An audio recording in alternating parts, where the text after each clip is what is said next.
Hi, everyone. Greetings on this very joyous occasion today. My name is Kimberly Korpus, and I have the great honor of serving as the mayor of our beautiful community here in the town of Moraga. This is certainly not the manner in which I expected to address you today. Today is the 244th anniversary of the day of our nation's founding fathers' declaration to the world that we hold these truths to be self-evident, that all men are created equal, and that they are endowed by their Creator with certain inalienable rights, and that among these are life, liberty, and the pursuit of happiness.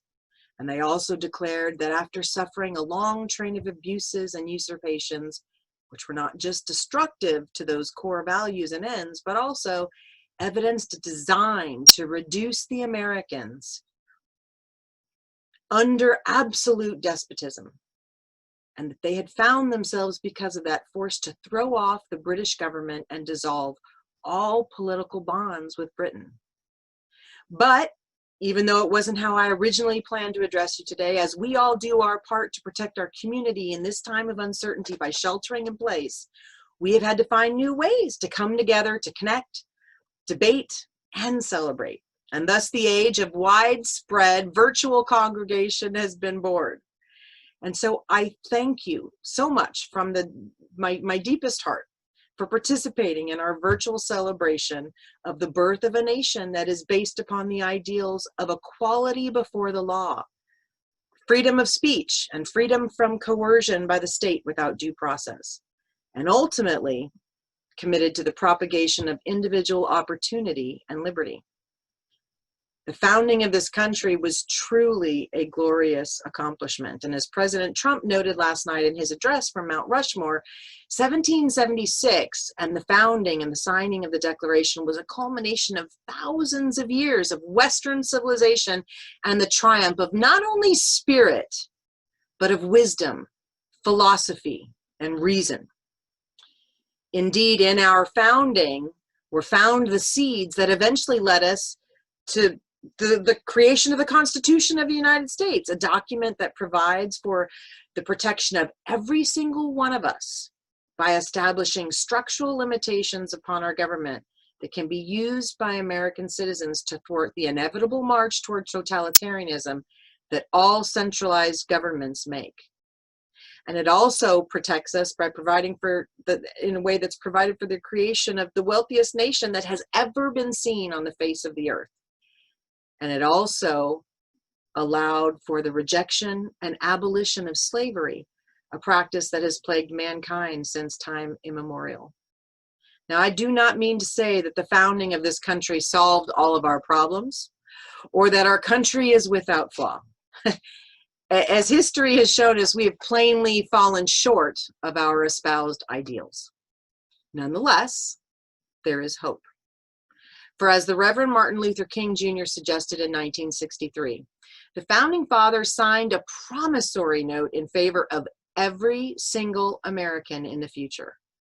A promise that one day all Americans would be guaranteed the inalienable rights of life, liberty, and the pursuit of happiness, without regard to their race, religion, or creed.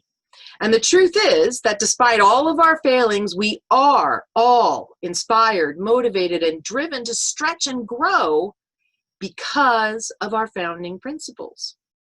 Now, as I was reminded last night, the seeds of our founding have brought us Andrew Jackson, Ulysses S. Grant, Abraham Lincoln, Frederick Douglass, Wild Bill Hickok, Davy Crockett, Mark Twain, Harriet Tubman, the Wright brothers, Amelia Earhart, the Tuskegee Airmen, Alexander Graham Bell, Henry Ford, Clara Barton, Jesse Owens, General Patton, Albert Einstein, Eleanor Roosevelt, Rosa Parks, Marilyn Monroe, of course, Martin Luther King Jr. himself, Louis Armstrong, Alan Shepard, Elvis Presley, Georgia O'Keeffe, Muhammad Ali, Michael Jordan, and for the techies, Bill Gates, Steve Jobs, and more.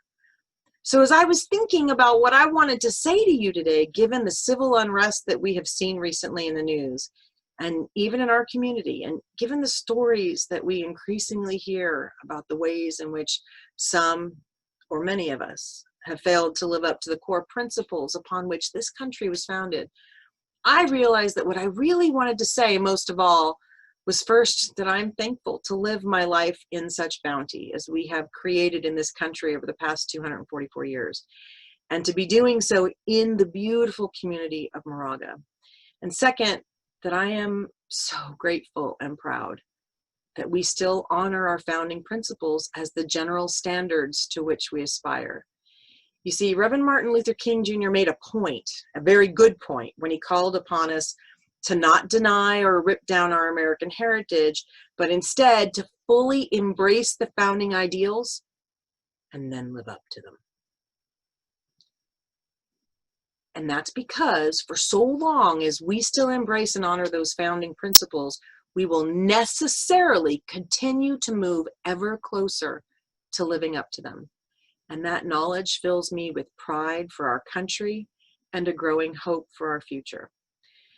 So enjoy your family today, and I hope you will join me in celebrating our nation's impressive successes and in recommitting myself to the propagation of individual opportunity and liberty in America, including the ideals that all persons are entitled to equality before the law and freedom of speech and from coercion by the state without due process.